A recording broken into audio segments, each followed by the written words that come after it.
அஞ்சாவதுல 1 பாருங்க. தொகுமுறை வகுத்தலை பயன்படுத்தி ஈவு மற்றும் மீதி காண்க. x³ + x² - 7x - 3 வகுத்தல் x - 3. தொகுமுறை வகுத்தல்னா என்னன்னு தெரியும். ஃபஸ்ட்டு திட்ட வடிவில் இருக்கான்னு பார்க்கணும். 3 2 1. அடுத்து மாறிலி திட்ட வடிவில் இருக்குது. அப்போங்கும்போது நம்ம கெழுக்கெல்லாம் எடுத்து எழுதுவோம். உங்கள் முன்னாடி 1 இல்லாட்டி 1, அடுத்து இதுக்கு 1, இது -7, அடுத்து -3. x - 3 = 0ன்னு எழுதுவோம். அப்போ x வந்து நமக்கு 3ன்னு கிடைக்கும். இந்த 3 இந்த இடத்துல போடுவோம். அடுத்து ஸ்டார்டிங்கில் இங்கே 0 போடுவோம். இதை கூட்டுவோம். 1ஐயும் 0ஐயும் கூட்டுனா நமக்கு 1. அடுத்து என்ன பண்ணுவோம், இந்த 1ஐயும் 3ஐயும் பெருக்குவோம். பெருக்கி இங்கே போடுவோம். அடுத்து இதையும் கூட்டுவோம். 3 1 கூட்டினா 4. அடுத்து 4ஐயும் 3ஐயும் பெருக்குனா 12. இதை கூட்டணும். 1 + 1 மைனஸ். அப்போ கழிச்சுட்டு பெரிய நம்பருக்கு என்ன சிம்பிளோ அதை போடுவோம். 12லேருந்து 7 போச்சுன்னா நமக்கு 5ன்னு வரும். அடுத்து 5ஐயும் 3ஐயும் பெருக்குவோம். அதை இங்கே போடுவோம். 5 3 15. இப்போது நமக்கு +12ன்னு கிடைக்கும். இது வந்து மீதி. இது மாறிலி. அடுத்து இதை வந்து x, இது x²ன்னு எழுதுவோம். அப்போ நமக்கு x² + 4x + 5. இது வந்து ஈவு. மீதி வந்து 12.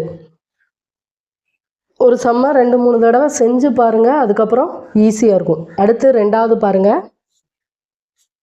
x³ + 2x² - x - 4 வகுத்தல் x + 2. இப்போ கெழுக்கெல்லாம் எடுத்து எழுதுவோமா. அங்கே வந்து 1, அடுத்து 2, அடுத்து -1, அடுத்து -4.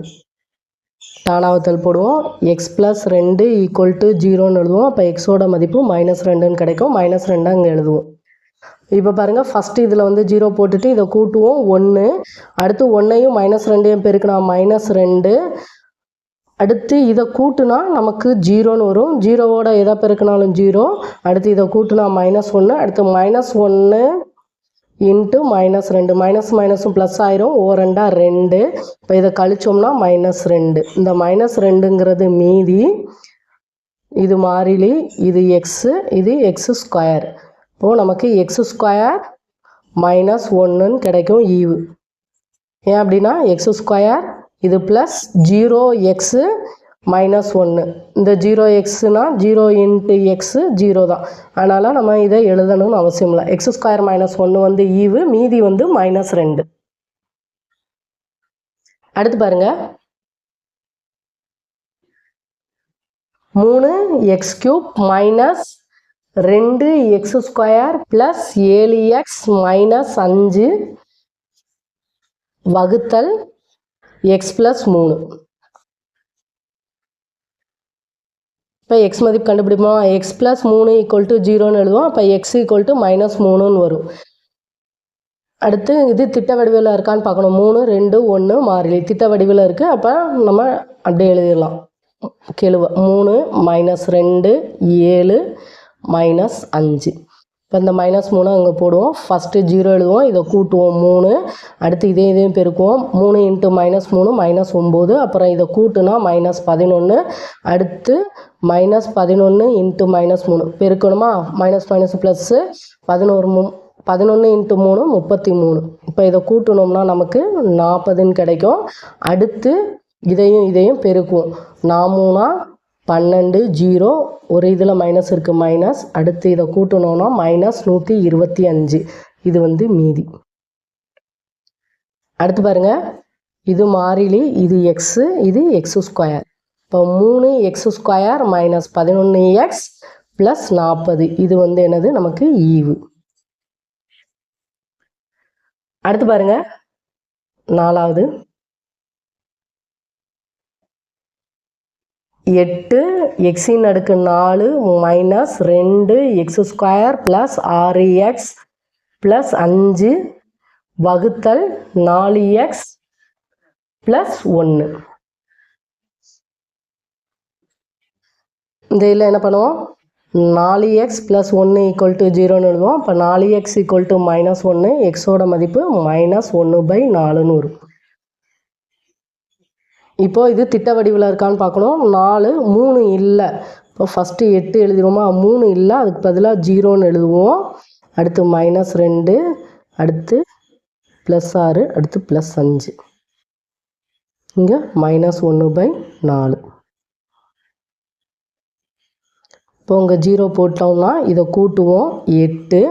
அடுத்து 8 × -1/4 ஒரு நாங்க 4 இரு நாங்க 8. இப்போ -2ன்னு வரும். -2யும் 0யும் கூட்டுனா நமக்கு -2. அடுத்து -2 × -1/4. 1 2 2 4. இப்போ மைனஸ் ப்ளஸ் ஆயிரும், +1/2. அடுத்து இதை ரெண்டையும் கூட்டுவோம்.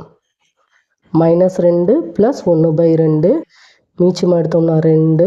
இப்போ இங்கே 1 இருக்கதா அர்த்தம். இதை 2ஆக மாற்றோம்னா 2ஆல் பெருக்கும், மேலே 2ஆல் பெருக்கும். அப்போ -4 + 1ன்னு வரும். இப்போ நமக்கு -3/2ன்னு கிடைக்கும். -3/2. அடுத்து பாருங்கள், இதையும் பெருக்கும். -3/2 × -1/4. இப்போ பெருக்கணுமா மைனஸ் ப்ளஸ் ஆயிரும், 3/8ன்னு கிடைக்கும். அடுத்து 6ஐயும் 3/8 கூட்டுவோம். 6 + 3/8 மீச்சமாக எடுத்தோம்னா 8. இங்கே 1 இருக்கதா அர்த்தம். இதை 8ஆக மாற்றோம்னா 8ஆல் பெருக்கும், மேலே 8ஆல் பெருக்கும். 6 8 48 + 3. 48யும் 3யும் கூட்டுனா நமக்கு 51ன்னு கிடைக்கும். இப்போ 51/8. அடுத்து என்ன பண்ணுவோம்? இதையும் பெருக்குவோம்.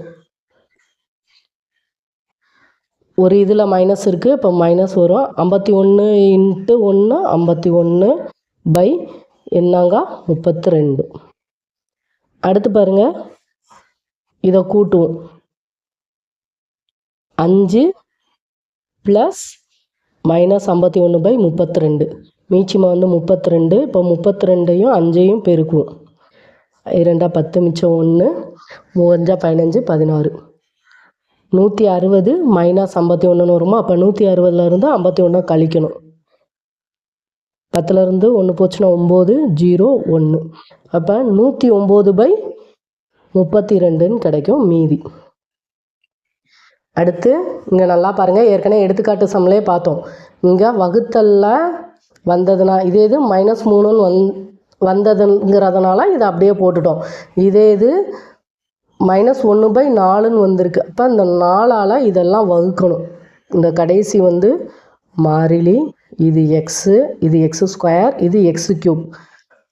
இப்போது இது x³ சொல்லி 8x³ போட்டுறக்கூடாது. 8x³ -2x² -3/2x அடுத்து +51/8.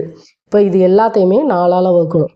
இங்கே /4 இங்கே ஏற்கனவே 2 இருக்குது, × 4 இங்கே × 4. இப்போ பாருங்கள், 1 4 இரு 8 2x³ -1 2 2 4. இப்போ 1/2x². அடுத்து -3/8x +51/32ன்னு கிடைக்கும். இதுதான் ஈவு. ஈவு என்னது? 2x³ -1/2x² -3/8x +51/32. இதை ஏன் 4ஆல் வகுத்துருக்கோம்னு ஏற்கனவே முன்னாடியே பார்த்துருப்போம். இப்போ இதை நம்ம x = -1/4 தான் எடுத்திருக்கோம். இப்போ இந்த சைடு கொண்டு வரும்போது x + 1/4ன்னு வரும். இப்போ இதையும் பெருக்குனா நமக்கு இது கிடைக்கக்கூடாது. இந்த 4x + 1ம் இதையும் பெருக்கணும். அப்படிங்கும்போது நமக்கு 4x + 1 வரணும். அப்படின்னா இந்த இதுக்கு மீச்சமாக எடுப்போமா? 4 அடுத்து இங்கே 4x + 1ன்னு வரும். மீச்சமாக எடுத்தா அதனால தான் அடுத்து இந்த 4 வச்சு இதால் வகுக்கிறோம்.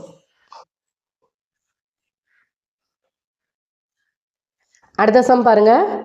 8 எக்ஸின் அடுக்கு 4 மைனஸ் 2 எக்ஸின் அடுக்கு 2 ப்ளஸ் 6x மைனஸ் 7ஐ 2x ப்ளஸ் 1ஆல் வகுக்க கிடைக்கும் ஈவு 4x³ plus px² minus qx plus 3 எனில் pq மற்றும் மீதி என்னன்னு கேட்டிருக்காங்க. இப்போ நம்ம தொகுமுறை வகுத்தல்ல போடுமா. ஃபஸ்ட்டு இது வந்து திட்ட வடிவத்தில் இருக்கான்னு பார்க்கணும். 4 இருக்குது, அடுத்து 3 இல்லை, அப்போ அந்த இடத்துல 0 போட்டுக்கிடுவோம். இப்போ கெழுக்கள் எழுதும்போது 8, அடுத்து 3க்கு இல்லை 0 போடுவோம், அடுத்து -2, அடுத்து 6, அடுத்து -7. இந்த 2x + 1 எப்படி எழுதுவோம், 2x + 1 = 0. இப்போ 2x = -1, இப்போ x = -1/2. இதை டானாவத்தல் போட்டு இந்த சைடு -1/2ன்னு எழுதுவோம். ஃபஸ்ட்டு 0 போட்டுட்டு இதை கூட்டிடுவோம். இப்போ 8ன்னு வரும்.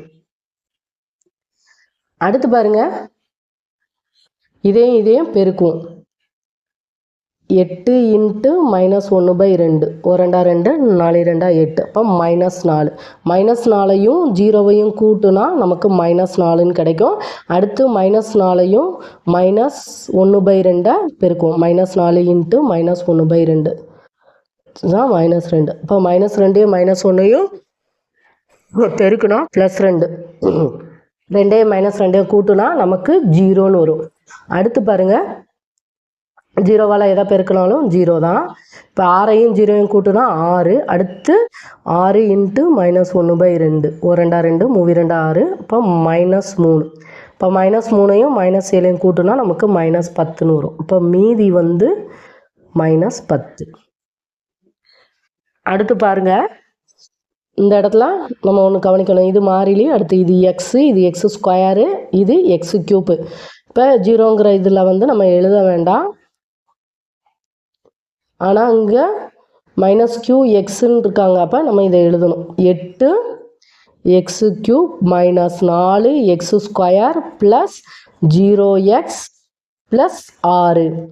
இதை வந்து நம்ம ஈவுன்னு எடுக்கக்கூடாது. ஏன் அப்படின்னா இங்கே வந்து பின்னத்தில் இருக்குது. பின்னத்தில் இருக்கும்போது கீழே என்ன நம்பர் இருக்கோ அதால் எல்லாம் வகுக்கணும். /2, இங்கே /2, 2. இப்போது இது வந்து 4x³ கிடைக்கும். அடுத்து -2x² ப்ளஸ் 0x ப்ளஸ் 3. இப்போ பாருங்கள், அவங்க கொடுத்துருக்குது 4x³ plus px² minus qx plus 3. அதாவது pக்கு நேராக நமக்கு -2ன்னு இருக்குது,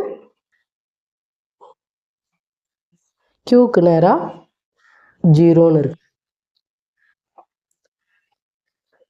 இப்போ மீதி வந்து -10, pக்கு வந்து -2, qக்கு வந்து 0.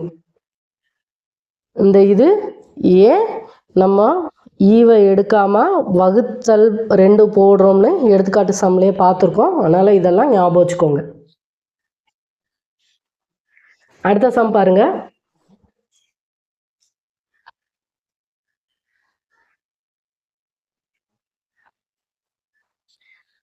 இப்போ வந்து இன்னொன்று பாருங்கள், இங்கே -q, இங்கே 0 இருக்கிறதுனால நம்ம q வந்து 0ன்னு போட்டோம். இப்போது சப்போஸ் இந்த இடத்துல நமக்கு 5 வருது, 5x வருது அப்படின்னா -q வந்து +5. இப்போ நமக்கு கேட்டிருக்கிறது q-ங்கும்போது இந்த மைனஸ் வந்து இந்த சைடு போகும், -5. இப்போ q-ஓட மதிப்பு -5ன்னு கிடைக்கும். அதாவது இந்த இடத்துல ஏதாவது ப்ளஸில் நம்பர் வந்தது அப்படின்னா 5xன்னு இருந்ததுன்னா -qக்கு நேராக 5 இருக்கும். அப்போ q-ங்கும்போது இந்த மைனஸ் அங்கிட்டு போகும்போது -5ன்னு கிடைக்கும். இப்போ 0 இருக்கிறதுனால நம்ம கனெக்ட் பண்ணாமல் q வந்து 0ன்னு போட்டோம். இதே இது நம்பராக இருந்ததுன்னா இது என்ன வரும்னு கொஞ்சம் பார்த்து போடுங்க. அடுத்த சம் பாருங்கள். 3x³ plus 11x² plus 34x plus 106ஐ x - 3ஆல் வகுக்க கிடைக்கும் ஈவு 3x² plus ax plus b எனில் a, b மற்றும் மீதி என்னன்னு கேட்டிருக்காங்க. நம்ம இதை தொகுமுறை வகுத்தலில் செய்வோம். முதல் திட்ட வடிவத்தில் இருக்கான்னு பார்த்துக்கணும். 3 2 1, அடுத்து மாறிலி. இப்போ திட்ட வடிவத்தில் இருக்குது, அப்போ கெழுக்களை ஃபஸ்ட்டு எழுதிடுவோம். 3 11 34 106. அடுத்து டானாவத்தல் போட்டுருவோம். எக்ஸ் மைனஸ் 3ன்னு இருக்குது. நம்ம எப்படி எழுதுவோம்? X minus 3 = 0. இப்போ எக்ஸு வந்து 3ன்னு கிடைக்கும். இந்த 3 அந்த இடத்துல எழுதுவோம். ஃபஸ்ட்டு இங்கே 0 போட்டுட்டு இதை கூட்டுவோம் 3. அடுத்து 3ஐயும் பெருக்கி இங்கே எழுதுவோம். 3 9. அடுத்து இதை கூட்டுவோம். 11 9 கூட்டினா நமக்கு 20. அடுத்து 20ஐயும் 3ஐயும் பெருக்குவோம். 23 6 0. இப்போ இதை கூட்டினோம்னா 4. 6ஐயும் 3ஐயும் கூட்டினா 9 94ன்னு வரும். அடுத்து 94ஐயும் 3ஐயும் பெருக்குவோம். 4 12 மிச்சம் 1 9 27 27 1 28. அடுத்து இதை கூட்டும். 6 2 கூட்டினா 8. அடுத்து 0 8 கூட்டினா 8. 1 2 கூட்டினா 3. இந்த 388ங்கிறது மீதி. அடுத்து பாருங்க, இது மாறிலி, இது எக்ஸு, இது x². இங்கே 3ன்னு இருக்கிறனால நம்ம டைரெக்டாக எழுதிடலாம். 3x² + 20x + 94. அடுத்து பாருங்க, இங்கே என்ன கொடுத்துருக்காங்க? ஈவு 3x² + ax + b. அதாவது a b என்னன்னு கேட்டிருக்காங்க. மீதி ஏற்கனவே கண்டுபிடிச்சாச்சு 388. a என்னன்னு கேட்டிருக்காங்க. ஏக்கு நேராக நமக்கு +20ன்னு இருக்குது. a = 20. அடுத்து பிக்கு நேராக 94ன்னு இருக்குது. இப்போ b = 94. சம்மில் என்ன கொடுத்து என்ன கேட்டிருக்காங்கன்னு பார்த்துக்கோங்க. மெயினாக தொகுமுறை வகுத்தலில் இந்த இடத்துல நம்பராக இருந்ததுன்னா, அதாவது பின்னமாக இல்லாமல் இருந்தது அப்படின்னா நம்ம ஈவை வந்து டைரெக்டாக போட்டுடலாம். அப்படி இல்லைங்க 1/2 இல்லை 3/4 அந்த மாதிரி இருந்ததுன்னா வகுத்தல் கீழே என்ன வருதோ அதே வச்சு இந்த ஈவு ஃபுல்லாக வகுத்துட்டு தான் அடுத்து ஈவுன்னு எழுதணும். இதை மட்டும் கொஞ்சம் ஞாபகம் வச்சுக்கோங்க.